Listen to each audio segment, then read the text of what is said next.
Ladies and gentlemen, this is Smash My Foot, and welcome back to Will It Sous Vide. Today's dish was inspired by one of my viewers, Cody. In the last Will It Sous Vide video, he mentioned in the comments that I should make a vid about cooking a steak, but since I want to focus on trying something new, I decided to compromise.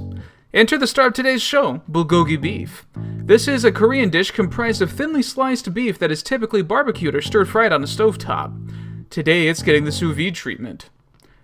For today's experiment, we'll sous vide 2 bags of bulgogi beef. One will do a quick sear on the stovetop after we finish cooking it, while the other we'll eat right after it's cooked.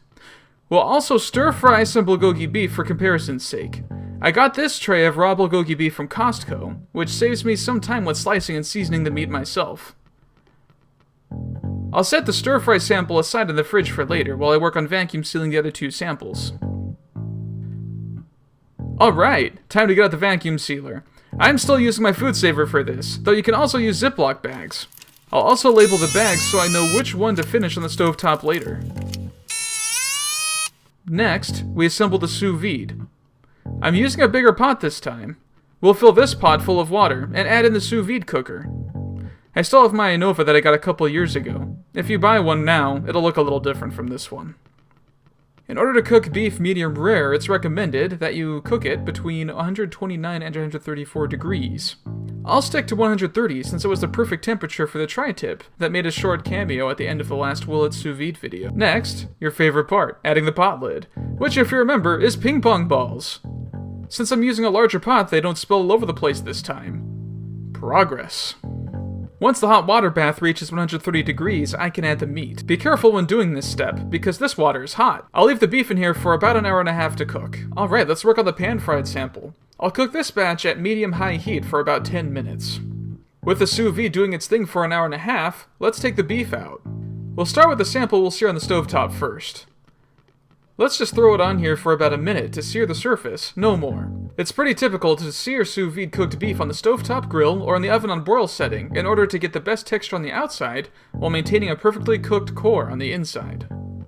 Lastly, we'll remove the other bag of beef and place it on a serving dish directly. I made some rice to go along with our meal, of course, which you probably noticed. With that, it's time to sample each meat and decide which cuisine reigns supreme. I surprised my lovely wife with this meal during her lunch break at work today, so I'll add her opinions to my own for our analysis. When it comes to the bulgogi beef that I cooked on the stovetop, it was just a little too charred for my taste, which, admittedly, was probably my fault. It was still quite tender though, but it was dry compared to the other 2 samples. There wasn't very much juice left to flavor the rice, but it was still delicious overall. This is still quite recommended though. It's similar to what I've had this dish before at Korean barbecue places. The sample of bulgogi beef that I served straight from the sous vide was interesting. The texture was a bit on the slimy side. It was still very wet and juicy. It was quite flavorful, but just a little too chewy for my taste. I wouldn't necessarily recommend this at medium rare like I cooked it. It might work better if cooked to medium well, or even just medium. Lastly, the bulgogi beef that we cooked on the sous vide and seared afterwards on the stovetop was very tender, with a solid texture, but it was still very juicy. The juices and residual sauce also gave the rice a very nice flavor too. This one was extremely flavorful and delightful overall. I would highly recommend cooking it like this as well. So which one was the best? Which cuisine reigns supreme? Well, I'm sure you've guessed, but we chose the sous vide seared sample as our winner. Cooking bulgogi beef on the stovetop or on a grill is still a foolproof plan, but the precision temperature cooking that sous vide brings to the table gives this dish extra juiciness and flavor that would otherwise be lost. With that said, thank you for joining me for episode 2 of Will It Sous Vide, ladies and gentlemen.